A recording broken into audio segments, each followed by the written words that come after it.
that point, I really realized the power of real estate. And I became so in love with the fact that I had more time freedom at such an young age. And I was able to spend this quality time with my son. I love talking about increasing your net worth. This is our barometer for wealth building success. Today, we're going to speak with an investor who has grown her net worth to $500,000 by age 34. Crystina Cardozo is our guest today. Crystina lives with her husband Silas and her 2 children in New Jersey. And when she's not building her family's wealth, she loves to dance and spend time with her family. Welcome to the show, Crystina. Hi, Andy. Thank you so much for having me here. Absolutely. I'm glad to have you here, and I appreciate your transparency and helping us all win and growing our net worth. So let's talk about how this all began. When you look back, why were you motivated to build your net worth? Yeah, so I'm actually a current teacher or educator in New Jersey, and I'm sure you're aware New Jersey is a high cost of living state. And being an educator, it's always been a struggle, right? I've always had to have a second job and so forth.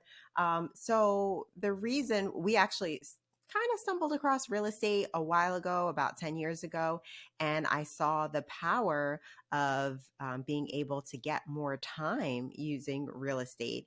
And that was kind of like the motivation to be able to learn more about the process and be able to have more time with my family and be able to grow our net worth because of it. That's incredible. I love that. So you're a teacher, and then in your side time, you're investing in real estate as well. What does your husband do for income? Yeah, so my husband's actually a correctional officer. Okay. So teacher and correctional officer and real estate investor. Is that right? Yes. Awesome. Okay. Well, tell us more about this real estate adventure that you went down and how you got started. Yes. So about 10 years ago, while my husband and I were looking for an apartment together, a place to live, we realized that at the time rent was pretty expensive, and just running the numbers, it made more sense to actually buy a property than to rent a property. And so it was just a matter of like, all right, how about if we save a certain amount of money, we can get a property. And specifically at that time, now it's called house hacking, but at the time we didn't have that term for it.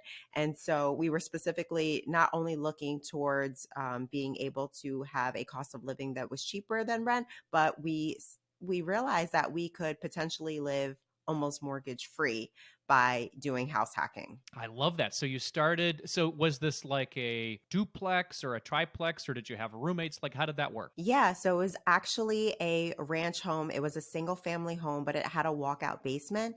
And the previous owners were actually renting it out. They were renting by the rooms, and we decided that we didn't want to rent by the rooms, but we'd rather have like some type of family or a couple live downstairs. And so we pretty much focus on gutting it, making it really nice. Again, it had a walkout basement, so it's not like they had to go through our house.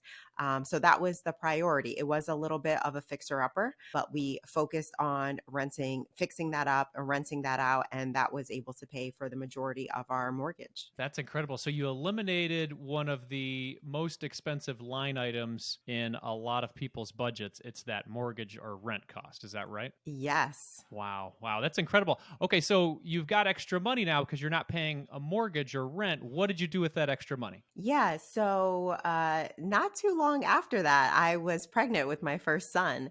And so that actually gave us the freedom to not have to need 2 incomes for living purposes. And so I was able to stay home with my son for 2 years. And I think at that point, I really realized the power of real estate.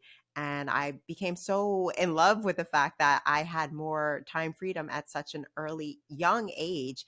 And I was able to spend this quality time with my son. That's incredible. So you guys bought your next property after that. Is that right? Yeah, so we lived in there for a few years, still, again, renting out the downstairs portion. And then we bought another house, a slightly bigger house, but then we rented that first house out completely. And so at that point, it was doing really well. It was actually able to not only pay for itself completely, plus pay for like half of our new primary house. That's incredible. Yeah. So it just started to stack from there. Now let's talk about this net worth, because I understand how you've done a lot of these things. You've eliminated a lot of major expenses and utilized housing as a way for you guys to build your wealth. So what does your net worth consist of today? What makes up that $500,000 that I talked about at the top of the show? Yeah, so about 75% of that is coming from real estate. So that's including the equity in our primary house and plus other properties that we have that are out of state, our rental properties. Awesome. And then the other 25% is retirement, cash, things like that, cars, stuff like that. Exactly. Okay. Yes, yes. Got it. Got it. Okay. Well, that's incredible. That is so when we talk about net worth, you're talking about the value of your properties minus what you owe on them. You guys have mortgages on the properties, is that correct? Yes, that is correct. Okay, got it. So that's a lot of equity that's probably built up in a really nice area of our country. New Jersey's got some great wealth, as you talked about. It can be an expensive place to live, but if you find ways to hack it, like you guys did, it makes the process a lot easier. Now, let's talk about the debt side of thing, the liability side of our net worth. So you've got mortgages. Do you have any other debts that you're working on? Yeah, I do have a car payment and pretty much just the car payment and the mortgages we have. But I'm all about buying assets that will cover your liability. So we do have another rental in a different form. Instead of a house, it's actually an RV that we rent Oh, out, wow. and that it's pretty fun. And that actually pays for my car payment. Nice. I love how you take these assets and then you figure out a way to make income from them, or at least drop the expenses so much that you guys can utilize your money to build your wealth. Now, you guys have had a really great trajectory as a couple, and you've built these things up. Now you're at $500,000 at 34, and your husband's also in that range. I remember 35 years old. Is that right? Yes, that's right. Yeah. So, what kind of dreams do you guys have now that you're at this $500,000 range? You're in your mid 30s. Where do you go from here with regard to building your wealth? And I guess what excites you next as you guys are growing and having these two kids at home with you? Yeah, so our goal is to be able to grow our portfolio to the point that we have 10 rental properties. Basically, doing the math, that would be able to afford us both to be work optional. And so that's a goal of ours within the next 5 to 7 years. And I personally have a goal of just educating people, specifically families and kids as well. Again, because I'm in the education space, I love talking about this, especially to our young people. So that is a goal of mine, just to be able to grow that side of the business. I love it. So, you have an online business as well as your real estate business. So, growing those two things could make you work optional. Tell people what work optional means. Maybe this is the first time they're hearing that term. Yes. So work optional is basically when you're able to wake up in the morning and you don't have to hit snooze or be upset that you have to go to work. Like if you want to go to work and you enjoy that job, but you're not forced to because it's not that job. You don't need that job in order to pay for your expenses. Not to say that I just want to be on a beach all day, every day, but I do want to have that option where I can speak at events, like what I'm currently doing, providing professional development to families and doing workshops. That's kind of stuff I love to do. So, work optional is all about just being happy and being content with the work that you're doing. Maybe that might consider working part time or not working at all or being able to take some type of leave, whatever it may be. It's that you are in control of that and you've reached financial independence. So you make that decision if you are going to continue working. I love this. Now, so you've built your net worth up to $500,000 in your mid 30s. You have 4 properties that provide you income. What has this done for you as a family person, as somebody who's a mother, with regard to your time? Yeah, so my kids have actually been on this journey with us.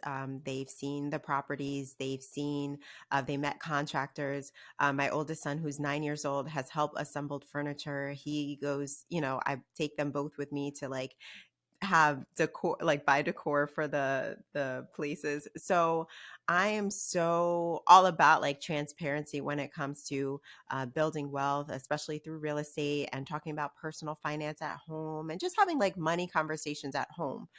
So my kids are very involved in the process, and I'm just happy that they're able to kind of grow with us and learn at the same time. They're able to see our mistakes and they're just having this on hands experience with us. I love that. And this is maybe an opportunity for a Roth IRA if they're working with you in your real estate business. Is that right? Yes, absolutely. I love it. Okay, this is how generational wealth is built, everybody. Christina's given us a great example. Now, somebody's listening and they are inspired. Maybe they have they're checking their net worth for the first time and they're realizing, oh man, I've got a negative net worth or I've got a $0 net worth. If somebody wanted to grow their net worth like you have, what advice would you give them to get started? Yeah, I would just say continue educating yourself, listening to podcasts like this, even following social media accounts where you're learning from other people, being able to go to meetups or just networking with people who are at the place that you want to be at, being able to pick people's brains and so forth, and never stop reading. These are all areas that you can grow. And it doesn't take that much time. And once you have this desire and this passion for it, you will see that you'll just begin to take off. I love that advice, Christina. That is fantastic. Yes. Find people in the place or that you want to be and then do what they do, right? So if people want to learn more from you, talking about following somebody with a great example, if people want to follow you and learn more from you, where's the best place for them to go? Yeah, so you can follow me on Instagram at She Runs the Numbers. I'm constantly posting about my journey with real estate, personal finance, even giving tips in terms of like what to do to have more money talks in the household. Yeah, so you can send me a message and connect with me there. I love it. Christina, thank you so much for your time today. I really appreciate it. Thank you so much for having me here, Andy.